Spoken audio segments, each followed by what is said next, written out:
repaint it and make it look like it should. And probably in 68, when the original quarter was replaced, maybe that indented quarter wasn't available, because after February 15th of 68, the quarters no longer had that indentation. It was only the cars produced up to that point. And in 1975, when this was done, I really don't know what was available, but perhaps the indented quarter was not available. And the part number, if you laid on your back and looked up, you'll see the CAZZ part number. Or maybe whoever did the repair, keeping in mind these were just used cars back then, maybe they didn't care. But we corrected that, and the left side now matches the right, and you look inside the trunk and it is done just like you'd want it to be. The trunk floor here these are all nice spot welds, and this is in excellent condition. As you can see, no issues there.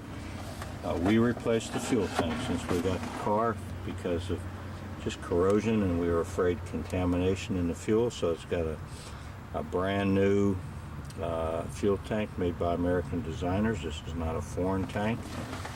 So that was done by KAR to again take the car to another level. And that's what you got back here. So very clean inside the trunk. Oops, let me correct this camera so we can see again. I had it bright so we could see down inside the trunk area. So it's very nice back here.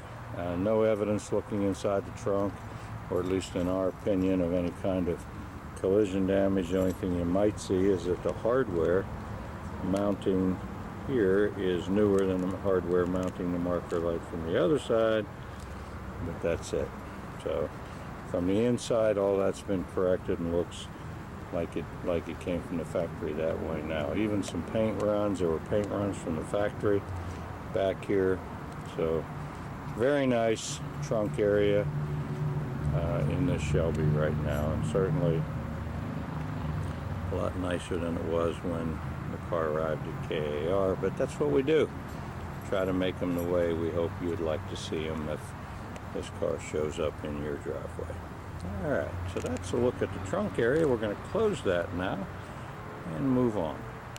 Another thing that I failed to point out when we first started doing this video is, even though these are original 10-spoke wheels, they are aluminum or an alloy. I don't know if they're aluminum. I think they're referred to as alloy wheels, and they do pick up some oxidation over time. And we had these taken to a professional shop and completely re-cleaned and detailed, so they would look fresh, and any kind of curb marks were removed from the wheels. And as we put the car in the lift, we'll show them from the rear, and you'll see that they're nice and clean from the rear side as well. Okay, now we're going to move up and take a look at the engine compartment. Okay, we've raised the hood, and we're going to take a look at this engine compartment. We've spent quite a bit of time detailing the engine compartment, just cleaning it generally. Okay, just had a slight interruption there. And we'll look down these fender aprons, and that's important. And we'll see the Shelby tag here, and we'll see that. Let me tone this down so we can look at the numbers. And you can see the AT03J126786, and then the Shelby number of 00316. And we'll come over here, and you'll see the fender aprons where they overlap, and there's no rust or anything where the seams are. And if I had to guess, I would say that it's possible that this fender apron was replaced at some point. Don't know why, but it certainly is possible. I'm just making an observation. You can see here where the fenders overlap, and there's no rust where they overlap here. You can see the factory, whoops, let me say you can. Let me brighten this up. You can see the factory spot welds here where they overlap. You can see a date code in the fender here, and if I didn't have this camera set up right now, you can see I think it was okay before. I just brightened or toned it down a little bit so you could see that tag, which would be like that. So I brightened it back up. It is an air-conditioned car. Everything is hooked up to the air conditioning. Have not tried it to see if it blows cold. We'll certainly do that, but just haven't. We've cleaned up the engine compartment, made it look pretty nice. Not show quality probably, but pretty nice. It is a power front disc brake car, as Shelby's were. It is a power steering car, as Shelby's were. Correct overflow bottle looks to be. And we'll continue around, and it does have obviously the Shelby air cleaner. It does have the Autolite reproduction stay full battery, and we'll come down this side and we'll see no rust where the fender aprons overlap here, and we'll see the correct spot welds and no rust where they overlap there. We do have the original body buck tag here, and you'll see the same VIN number here as you saw over there, 12573 or 126786, and I'll show you that up on the window as well. Here's where it was originally lime metallic, and dual exhaust and power brakes and air conditioning and power steering and Shelby and so forth. Unusual to find them with all this documentation. You're going to see a lot more documentation before we're done. This car does not have the original carburetor on it. It has a similar carburetor, a Holley 1850, with an electric choke, and that was because the car was driven.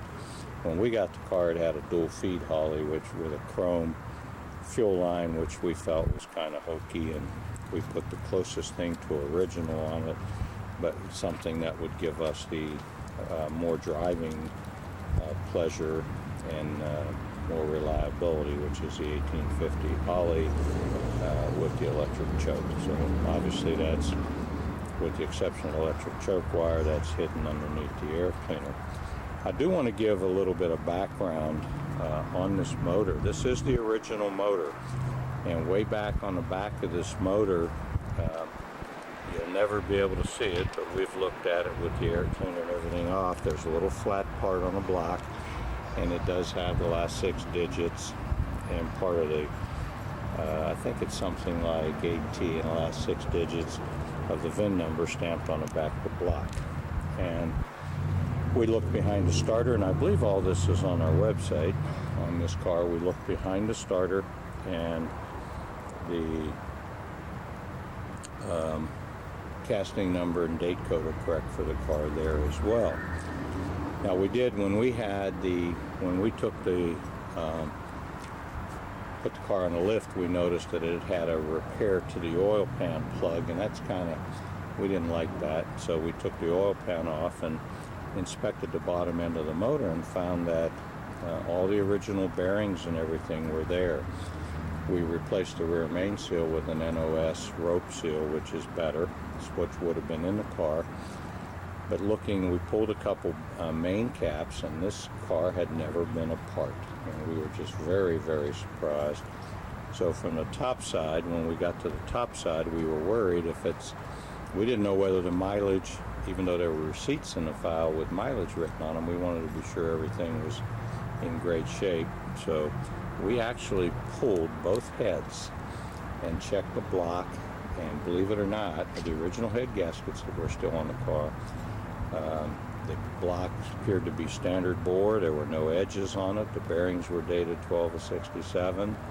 So we did a very thorough inspection, reattached the heads, redetailed them Ford blue, resprayed the exhaust manifolds, but there were just simply no internal issues with the engine. Then when we were all done, we did a compression test, and every cylinder was 115 to 125 pounds of compression, and I'm told that a 302 new is in the 125, 130 pound compression rate. So this engine was in outstanding condition. Never had been apart, pistons hadn't been out, This is the original unrebuilt, non-rebuilt, unrebuilt, whatever's correct, motor in this 68 GT350, which is a rare find in itself today.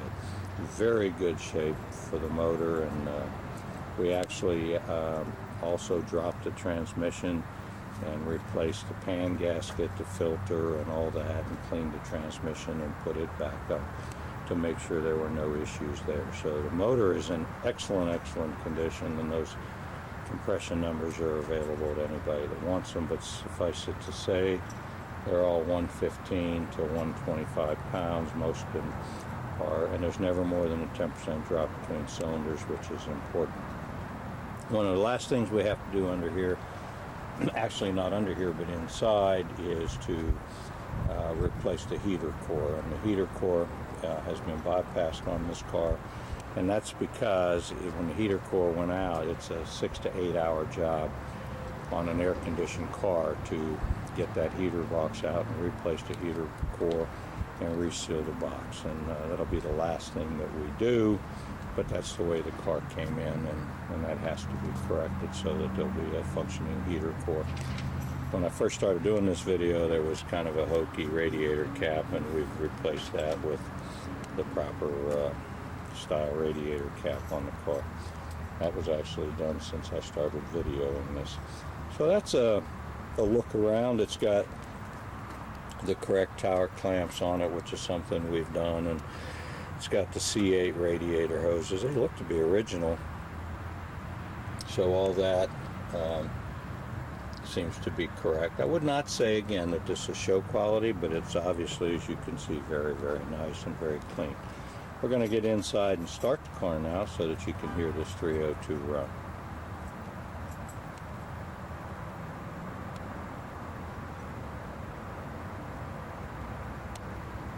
Okay, we're sitting inside the car, and I'm going to pull this steering wheel down. This is a tilt and tilt away steering wheel so that we can see the dash, and we're going to see that it does have the 8,000 RPM tach that a Shelby should have.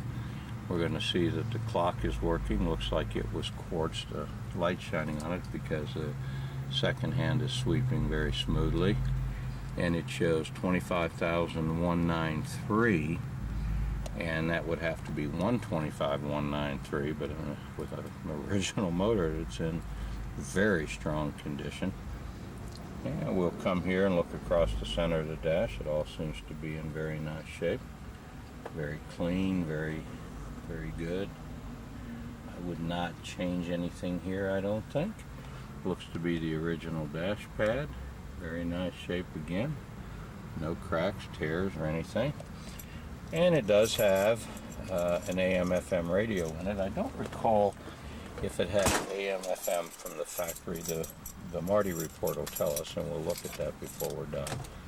And I pulled the steering wheel down in place because it will not start with the steering wheel in the tilt-away position, and that's a safety feature.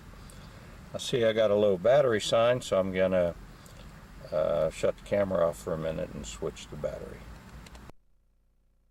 Okay, so we got our new battery in, and I got the steering wheel pulled down, and we'll look down here at the console. It's got the correct Stewart Warner gauges for oil pressure and amp, alternator, shifter, a real nice shifter seal in here. One of the seat belts is loose sitting on the seat, but you see it has the correct Shelby seat belts, and it has the clips here for them. Has the GT350 floor mats. Again, being an air car, it has the air vents, and as I've mentioned, the AM/FM radio in the car. Okay, now what we're going to do is give it a touch of gas and turn the key. Starts right up. Idles a little fast because it's cold. The car hasn't been run today, just started to move it over here, so it'll take a minute for that electric choke to warm up. You can see here the temperature is obviously cold. So we're idling right now. We're up just starting in the 1500 RPM range. but at least it started real quickly, and you can start to see it creeping down now. See your RPMs dropping. And we'll look over here at our fuel. We did put gas in the car because we changed the tank, and it's a little over a quarter of the tank, and obviously we wanted to put the fuel in a brand new fresh tank and start it and tune it. Okay, so we're going to go outside now. I'm going to let this idle come down on its own, and I should point out down here you see your fog light switch and you see your top control. We're going to let this idle drop down on its own, let the car warm up a little bit, and then I'm going to walk outside and let you hear this 302 J-code motor run. And we can see that the RPMs just continue to come down, and if you're watching the clock, it's just been a minute or so and it's dropped down very nicely. Okay, let's go outside and listen to this motor run from the outside. And just before we do, I'll show you, just as I said that, and put the camera in standby, drop down to about 750 RPMs. Okay, we're looking at this 302 motor. It's idling very smoothly. You hear no valve train noise at all, no kind of low engine knock, anything like that. It's a very, very smooth running 302 J-code motor.